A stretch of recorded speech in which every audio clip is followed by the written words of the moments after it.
வணக்கம் நண்பர்களே. மீண்டும் ஒரு பதிவு. இது திமுக என்கிற தீய சக்தியின் தமிழின் அழிப்பு, தமிழகத்தை அழிக்கின்ற அந்த செயலுக்கு எதிரான ஒரு பதிவு தான். இதில் என்னென்னா 2 விஷயம் சொல்கிறேன் பாருங்கள். ஒன்று நீட் எதிர்ப்புன்னு ஒன்று பண்ணாங்க. அந்த நீட் எதிர்ப்பு எதுக்கு பண்ணாங்கன்னா, அனிதான்ற ஒரு பெண் இறந்து போயிட்டாங்க. அதனால் நீட் எதிர்க்கணும்னு சொல்லி ஒரு ட்ராமா பண்ணாங்க.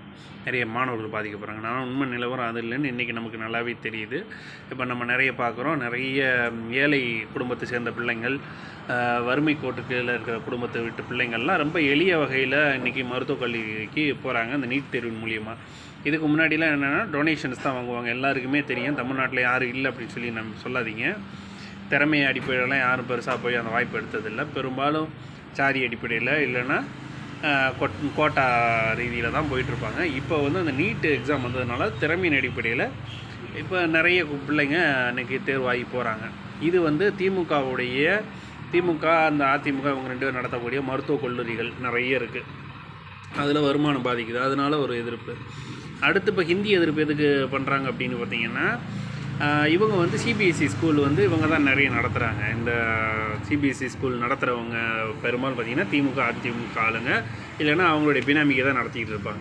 இப்போ ஹிந்தின்னு ஒரு ஆட் லாங்குவேஜ் இல்லை மும்மொழி கொள்கை அப்படிங்கிற ஒரு கான்செப்டில் அரசு பள்ளிகளுக்கு வந்துருச்சு அப்படின்னா, ஹிந்தி மட்டும் இல்லை, தேசிய கொள்கை மும்மொழி கொள்கை என்ன சொல்கிறாங்கன்னா, தமிழை கட்டாய பாடமாக்கணும். அதாவது அந்தந்த மாநில மொழியை கட்டாயமாக்கணும். ஆங்கிலத்தோடு சேர்ந்து இன்னும் ஒரு மொழியை கற்றுக்கணும் அப்படின்னு சொல்கிறாங்க. இது இன்றைக்கி தேவையான ஒன்று தான்.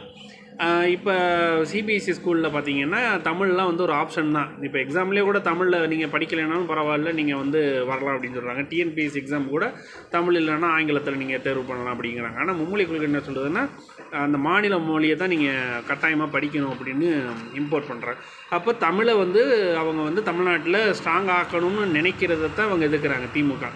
இதனால் நீங்கள் உத்து நோக்கணும். 2வது என்னென்னா, இப்போ 3வது ஒரு மொழியை அரசு பள்ளியில் இருக்கக்கூடிய ஒரு ஏழை மாணவன் படிக்கிறான் அப்படின்னா, சிபிஎஸ்சியில் போய் தன் பிள்ளைங்களை சேர்க்கணும், இல்லை ப்ரைவேட் ஸ்கூலில் போய் தன்னுடைய பிள்ளைகளை சேர்க்கணும்னு நினைக்கிறவங்க, இல்லை ப்ரைவேட் இன்ஸ்டியூட்டில் போய் அந்த மொழியை கற்றுக்கணும்னு நினைக்கிறவங்க போக மாட்டாங்க. இப்போ ஃப்ரெஞ்சோ இல்லை ஹிந்தியோ இல்லை தெலுங்கோ இல்லை ஏதோ ஒரு மொழி, உருதோ கூட இருக்கட்டும், உருதோ இல்லை அரபோ ஏதோ ஒரு மொழி, இல்லை சீனமாக கூட இருக்கட்டும், ஏதோ ஒரு 3வது லாங்குவேஜை அந்த மாணவர்கள் படித்து விட்டால் சிபிஎஸ்சிக்கு, அதாவது இவங்க நடத்தக்கூடிய தனியார் பள்ளிகளுக்கு மாணவர்கள் போக மாட்டாங்க. இவங்க வருமானம் பார்க்க முடியும். அதுக்குத்தான் திமுக கதறிக்கிட்டே இருக்குதே ஒழிய மற்றபடி நமக்காகலாம் எதுவும் கதறலை. இதை அனைவருமே புரிஞ்சுக்கிறணும். அவங்க நீட் எதிர்க்கிறதும் அவங்களுடைய சுயநலம் தான், இந்த மும்மொழியை எதிர்க்கிறதும் அவங்களுடைய சுயநலத்துக்கு தான். ஆகவே இந்த திமுகவை நம்பாதீர்கள். நன்றி, வணக்கம்.